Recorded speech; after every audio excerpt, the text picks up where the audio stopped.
Hello and welcome to the Young Entrepreneur Syndicate podcast. You've got myself, Jim Riley, and Rod Kuntz. Rod, how you doing, buddy?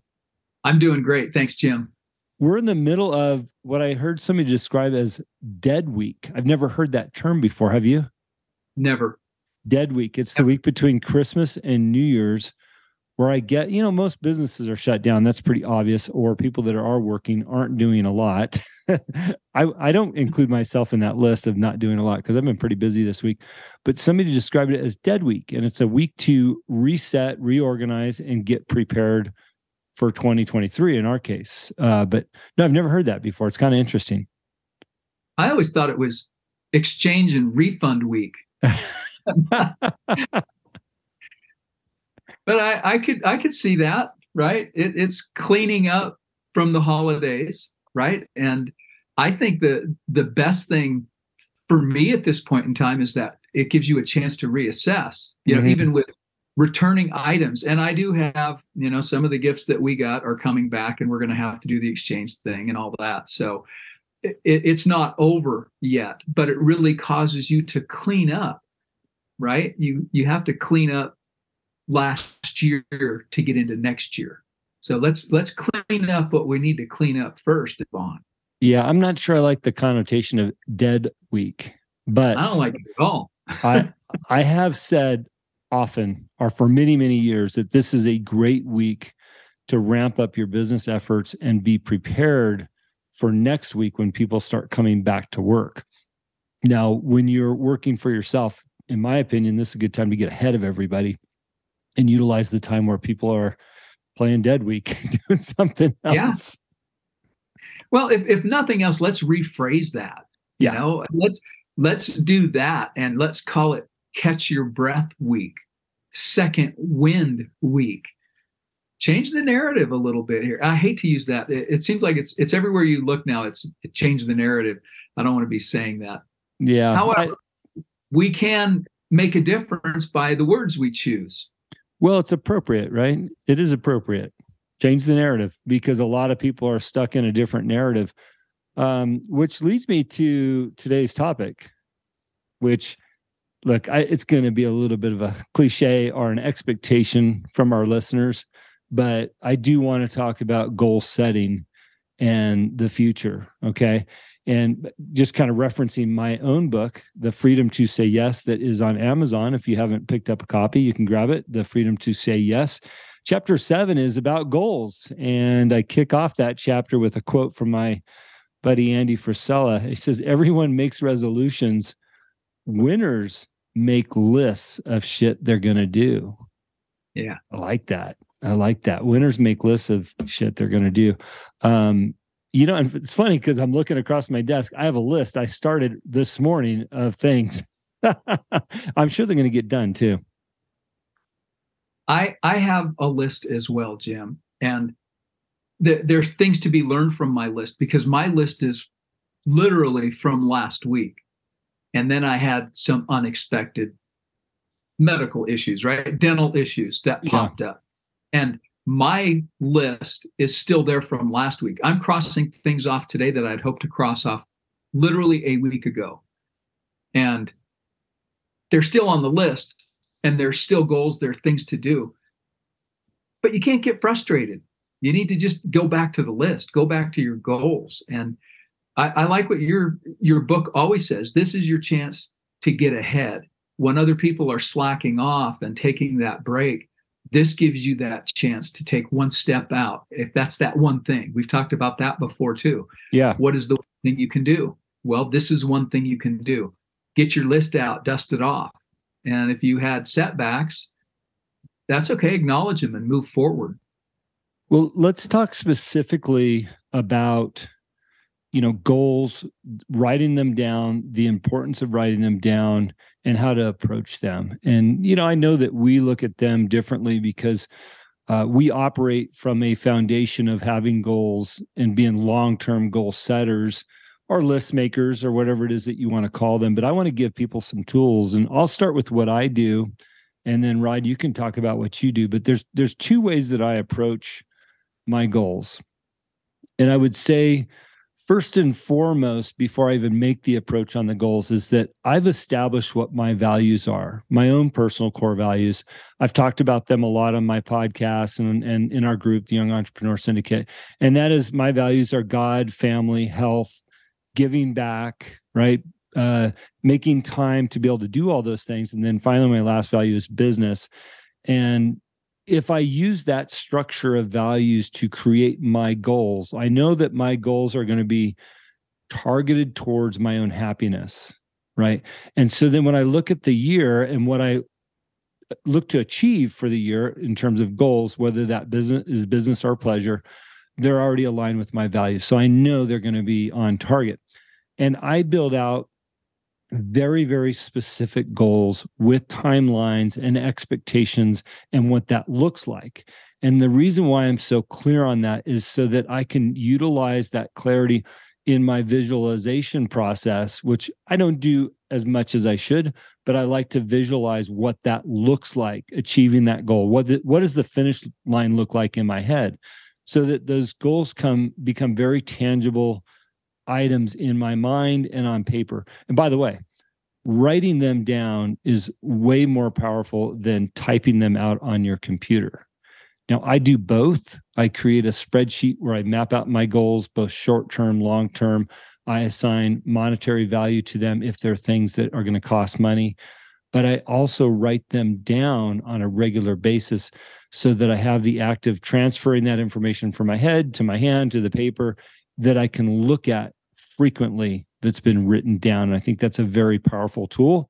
And then finally, a new practice that I've started in the last couple of years, and this is something, I'll give Andy another shout out, something that I started because of Andy, is creating 5 critical tasks per day and working towards achieving each of those 5 tasks every day.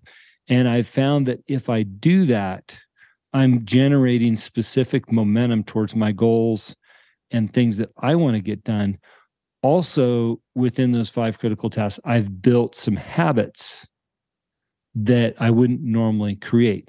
I've talked a lot about the books that I've read in the last 90 plus days. Part of that is because I was on 75 hard, which reading 10 pages is a requirement.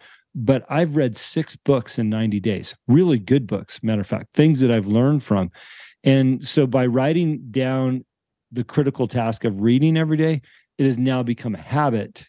And so that's not part of my 5 tasks now. It's a habit that I've formed from that critical task list. And that's the goal. If you can create some critical tasks that turn into habits, you become a more efficient person, not only in a number of ways, but also maybe a better person, or you've increased your capacity to achieve things. So 2 things, and I'm going to turn over to you here, Rod, is 1, have your goals written down, be very, very specific, and add to it a critical task list if you can. Now, you don't have to do anything fancy with that. I actually bought, Andy's got a book on his website. It's called The Power List. And what I like about it is that it's hardbound and it's really blank paper, right? It's got some lines. It's got numbers 1 through 5. It says, what book are you reading currently? Any notes? And then on the second page, it's just more space for notes. But what's cool about it is because it's hardbound, when you're done with it, you can keep it and then buy another one. And then you can look back years later and go, wow, look where I was 5 years ago. You know, this was a major thing at the time, and now I don't even think about it anymore. So goals and critical tasks. That's how I'm approaching 2023. That's how I have approached life in general. But these are 2 great tools that you can take into 2023 and start these practices for yourself. So Rod, what do you do? How do you formulate your goals and activities and push into the new year? Well, I'm gonna go back in time and first say I used to just fly by the seat of my pants. Mm-hmm. When I was younger, it was, okay, this is what I'm going to do. I'm going to chase after it and I'm going to get it done, right? And as I got older, and especially as I got into business, I realized that's not good enough. You really have to spell it out. And if you don't have it spelled out, especially profit and loss, right? Your expense column and what it's going to cost, you have to look at all that stuff first. And writing it down is absolutely critical. So I didn't do that when I was younger. I learned to do that mostly out of necessity, business necessity. And then when I saw the value in it, I became addicted to it. And you and I have worked together long enough. You kind of get an idea of what goes on in my head. I'm always trying to create order out of chaos. And the world is chaos. And that's what we get to do, is put it in some sort of order. And putting it on paper is the first thing that gives you power over it. Yeah. So writing those goals down is so essential. And the other thing I learned, and this came from being not only in business, but probably mostly from being a parent, and that is the plan's constantly changing. There are things that happen and happen to us, not because of something we didn't do or because we didn't plan for it, but things sometimes just happen. I mentioned earlier, I had a dental issue this last week, a broken tooth, critical issue, and it happened, of course, on a weekend. And you still have to deal with that. You have to go through it. It was nobody's fault. It just happened. And you have to sometimes be willing to acknowledge it and change the plan. So when we first started, when you first said this is what our conversation is going to be today, I was thinking about what it is I do. And here it is. It's the 3 R's. This is really simple. I just wrote it down because I didn't have it written down before, but this is what I do. I, number one, review my goals. This is that look backward. What were my goals last year? So I'm going to review them. The after actions report. We're going to look at it and how did we size up to our goals? Did we accomplish them? Why or why not? Some of it's out of our control. What's in our control? What can we do to mitigate what's outside of our control next year? And what can I do better that is in my control this year? So review the goals. Are they still current? Do they still line up with your values? Is it still relevant to the business world today? So review the goals is number one. That's the first R. Second R is revise the goals.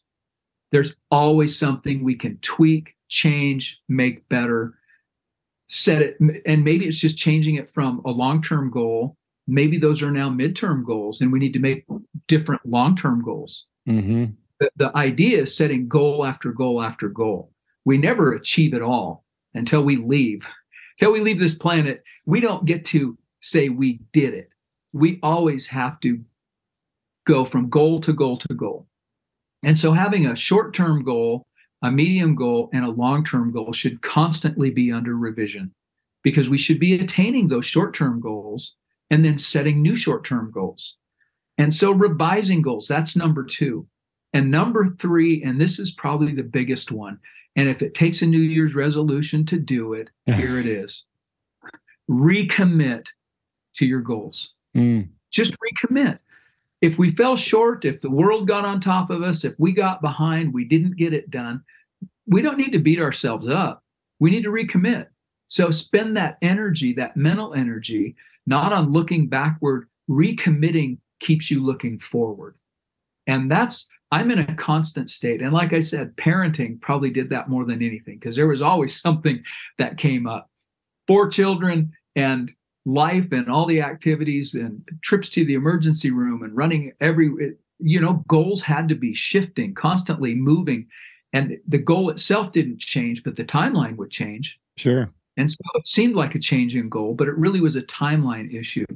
And not beating yourself up for those things. So important to just know that even though you're not in control, you can be in control of yourself. And that can be a goal. How can I better be in control of myself to achieve these goals? So those are my 3. Review your goals, revise your goals, and recommit to your goals. Again, write them down, though. You can't review them, you can't revise them, you can't recommit if you don't have anything to look at.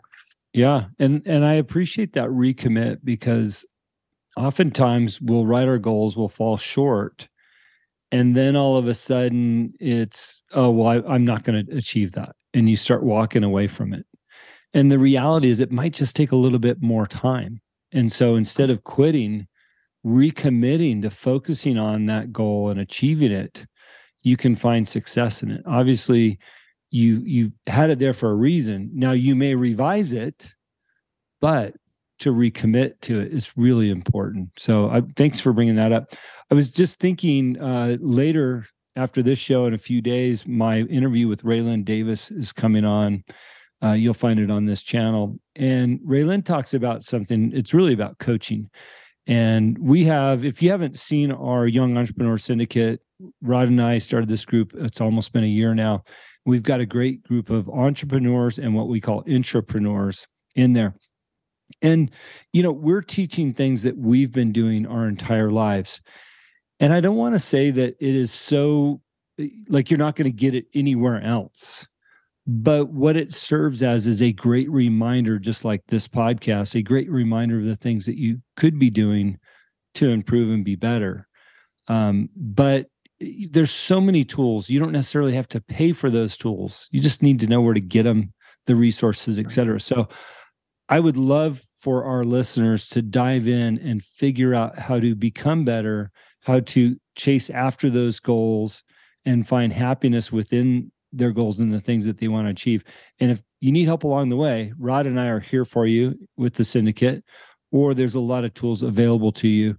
Heck, you could even just go on our website, theyoungentrepreneurssyndicate.com, and look at the books that we've recommended in our library. I would guarantee you, if you picked up 5 of those books, you'd have everything you need for the rest of your life to sustain your own abilities. But the reason why I'm bringing this up, Rod, is because when I listen to your 3 R's, the recommit part, it just that's where coaching falls in, is let us help you recommit or keep you accountable, because oftentimes we just fall short. We allow ourselves to walk away, and that's what I love about what we do. It's easy to walk away if it's just you, but if you're accountable to somebody else, and that's what I also like about the syndicate here, is we are accountable to one another. Mm-hmm. And staying plugged in, there's so much value in that. We need to be recharged, constantly recharged. And that's emotionally, mentally, and inspirationally. We need to have a constant recharge. That's why we're continuous readers. You look at your bookshelf, you look at my bookshelf. We constantly need new input to keep us motivated, to get new ideas and to keep moving forward. And part of those new ideas come with being plugged into a place regularly. And that's why I like podcasts that we follow on a regular basis, and people who follow us on a regular basis, both on the podcast and within the syndicate on our Zoom calls. It's a commitment, number one, and it holds you accountable, but it keeps you charged.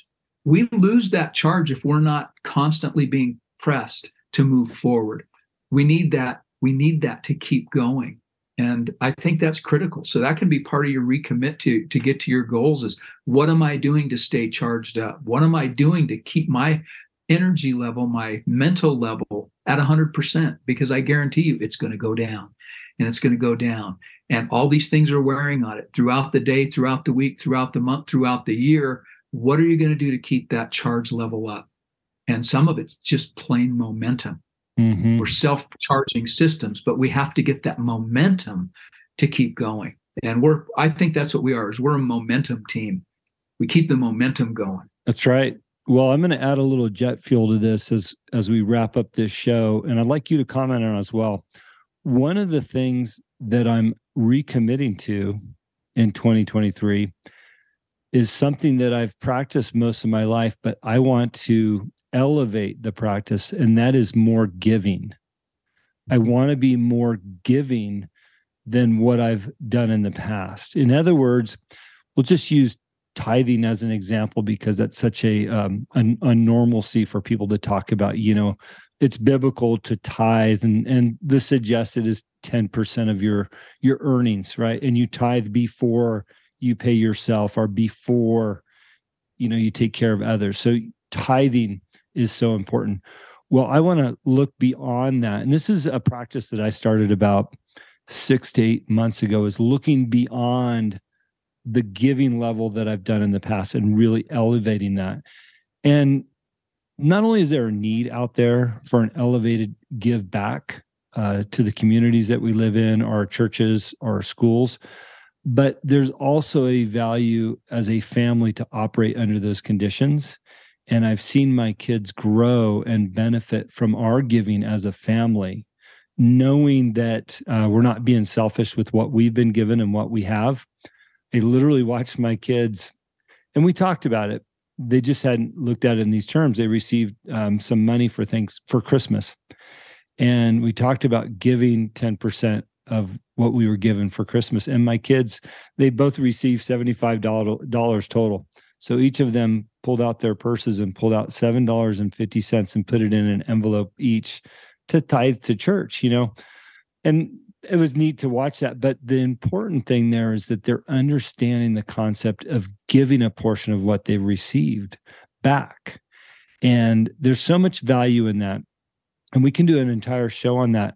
I guess what I'm doing is two things. One is committing publicly that I'm going to elevate my own giving, but also to encourage people to look at the value of giving and what it will do for your own life. And, again, on another show, I'll talk a little bit more about what it's done for me, but the experience and the value that you will receive is incomprehensible once you start giving and making that a key factor in your life. So, Rod, any comments on that before we wrap it all up? Yes, I will comment on that. Again, two things. First, test me on this is what the good word says. Test me on this. If you give, you will get more. And we don't give to get, but it's a principle that is undeniable. And I'm so glad you brought it up. The second thing I'm going to bring this back to goals.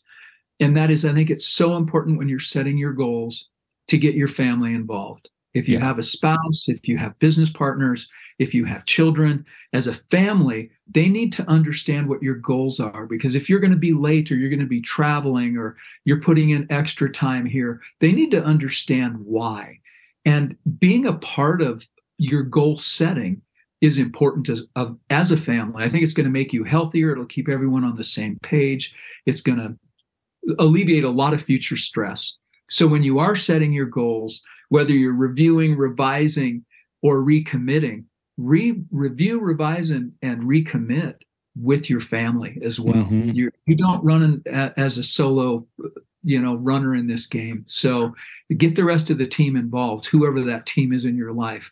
And that's how I'll end on that note. What a great reminder. I did a little bit of that this week, but I could do more. So thank you for that reminder. And by the way, my kids are 7 and 9, both girls. They understand. Don't use that as a crutch. Don't say, well, my kids are too young to understand this. Mine are 7 and 9, and we've spoken to them like adults since the day they were born. And it blows me away how much they do understand, how much they can articulate back to me, and how much they remember about the things that we've said and the things that we do.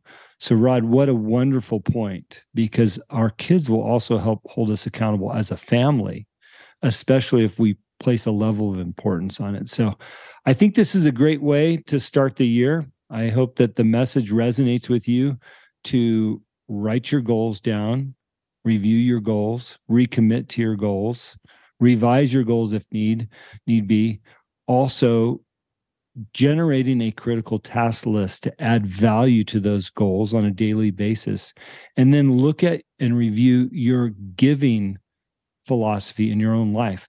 And by the way, Rod and I both come from a Christian foundation, but you don't have to be a believer in Christ to be a giver. I would like for you to be, but I don't want you to use that as an excuse for you not to give. We can all give, and we can all give more. And so I would encourage you, if you're listening to this, to look at your own giving and what that feels like and looks like, and encourage you, if you can, to do more, especially in this time and age that we all live in. So, Rod, I just want to thank you as we head into the new year for being my wonderful business partner, for the things that you've helped me create, or us create, in our own give back of what we've learned, our life lessons, not only to our students at the school that we both teach.